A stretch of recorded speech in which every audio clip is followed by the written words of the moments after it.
Hi, I'm TJ Richards and I'm the National Co-Chair for Santander UK's Embrace Network. Keeping with the theme of practical things then, TJ, you did say, TJ, you've got all these plates that you spin. I'll tell you now that she does a lot of charity work, the Embrace Network, and a day job in property. How on earth do you juggle all those plates? And I know you might drop one occasionally, but practically how do you do all of that? Balance is about two things. And it's really easy for people to say, find things that you're passionate about and you'll never work a day in your life. And that sounds so buzzwordy, it's annoying.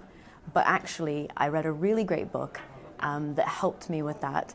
And it's by a woman called Sarah Knight, and it was called The Life-Changing Art of Not Giving a F. And people that know me will know why I was drawn to that book.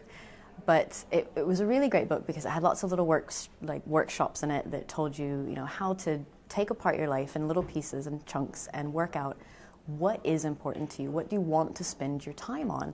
And for me, the things that I want to spend my time on are my family and making an impact in my community, in the LGBTQ+ community. And so I looked at my life and I thought, okay, well, what am I doing to do that? And the things that I was doing that weren't contributing to that, those things weren't bringing me joy, and they weren't actually contributing to what I wanted to do, and they were stressing me out. So I started looking at ways to sort of minimize those and get rid of those, and that made me a lot happier in my life. And now I wear a lot of hats. In my day job, I work in the Santander Property Department in the Workplace Services team. I'm also the National Co-Chair for the Embrace Network. Then I looked around and thought, we haven't got a network of networks in Milton Keynes, so let's do that. So now we've got, I sit on the Roundabout Committee, Roundabout, see what I did there. And that's a network of networks with a lot of businesses within Milton Keynes.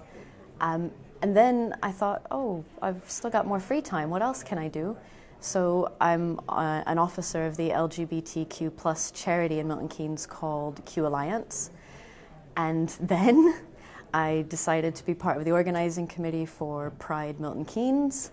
And then I decided that I still had too much free time, and I started narrating audiobooks that focused on LGBTQ+ fiction because there wasn't enough of that when I was a kid, so I thought I could help address that.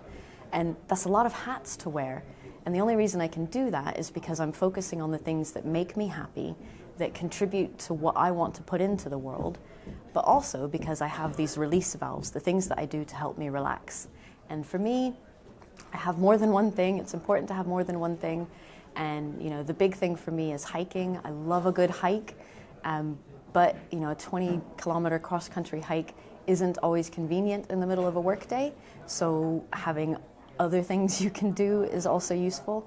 Taking a lunch break, going for a walk, making sure you take a break from time to time. For me, sometimes coming home from work and spending half an hour on the Xbox shooting bad guys calms me down. And it's a lot more convenient than going on a 20K hike after work. Also, all of the charity work that I do, my wife is involved in that as well, so I'm spending time with my family while I'm doing that. So for me, the balance is finding the things that are important to you, building your life around those things, and then making sure that you're able to have those release valves so that you're not overwhelming yourself. And that's how I balance. And yeah, I don't have a lot of spare time. But what I find is that I feel really fulfilled at the end of the day. And sometimes, I get a bit stressed and I think, God, I've got a lot of plates spinning. And sometimes I get it wrong and, the balance gets a bit off kilter. But like I said, that's okay. It is a balance that we are constantly reevaluating, and it changes from day to day, and it changes from hour to hour sometimes. Sometimes this will be the most important thing, and sometimes this will be the most important thing. But it's important for you that you take stock of that, and you decide what's important for you in that moment. And you're the only one that can decide that, and you're the only one that can make that change, and you're the only one that can do that. You can't rely on anybody else to say it's okay, you can do that. You've got to do that. You've got to be your own pirate. You've got to get rid of the rules and decide what's right for you. And that's, in terms of practical advice, be a pirate. Do what you need to do. Look at kind of just how busy the modern kind of life is now. And it is, especially with technology, it becomes 24/7. and you find you don't get an escape. So I personally take time out by trying to get out of London, take a day off, and then get away, just to give you that breathing space. I always kind of come back feeling more refreshed. It gives me greater clarity of what I'm trying to do. It's become clearer to me in recent years that actually if I invest a bit of time in what might seem a bit selfish, but time just for me, to do exercise, to whatever it might be, go to the cinema or read a book, it actually is energising to deal with the rest. But sometimes it does need to be a bit planned, and you need to be a bit organised to make sure you have that spontaneous time, if that makes sense. But I do think it really helps. Sleeping well, eating well, a bit of exercise, whatever it just nurtures you to deal with the whole of this balance thing. Times in my career when I've sat in around tables and meetings where I haven't spoken up as much as I really wanted to. Inside my head it was going on and it just didn't come out of my mouth. And I'm thinking, come on, you've got something to say here, what's stopping you? And actually maybe I was expecting too much of myself in that moment, and it was to take baby steps in starting to, maybe, as it comes back to my planning thing, but I would then plan ahead of that meeting when I was going to say something, so it didn't become a big thing in the room. I'd already got it clear in my head. And then slowly you begin to build a bit more confidence to a slightly bigger topic you might have a view on, or an even bigger topic you might have a view on, but don't over-expect yourself too quickly, because that puts you under a lot of pressure. I think there's also the filter that you're looking through. So if we look through a filter of, I'm going to do things where I'm definitely going to feel comfortable, it's really, really hard to speak up.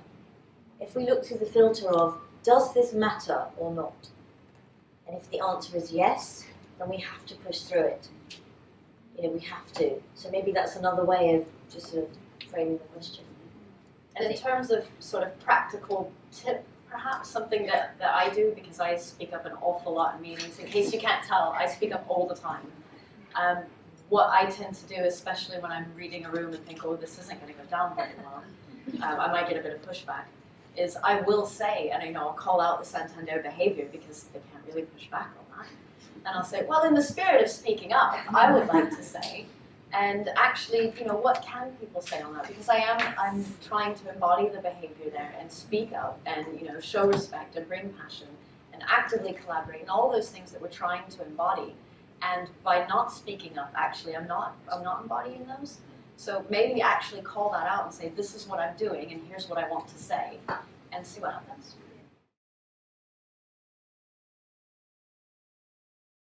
So there's a lot of press at the moment, there have been over the last few years, about sort of equal pay and also sort of gender pay gaps.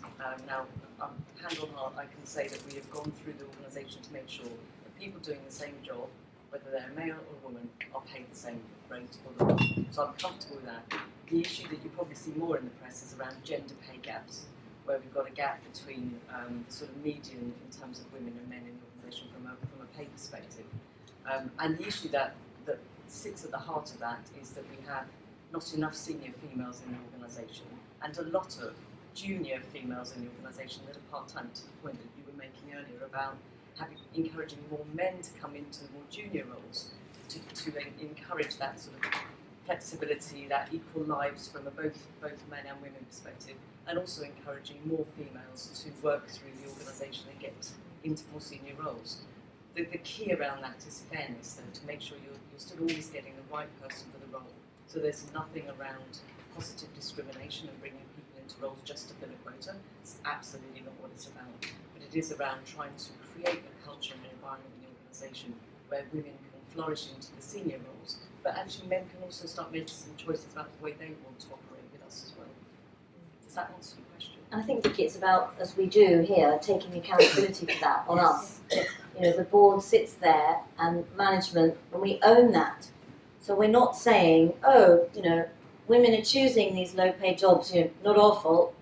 Men are choosing these ones, like nothing we can do here. We work really, really hard and hold management to account to say, well, these are careers in your company. What are you doing to change that?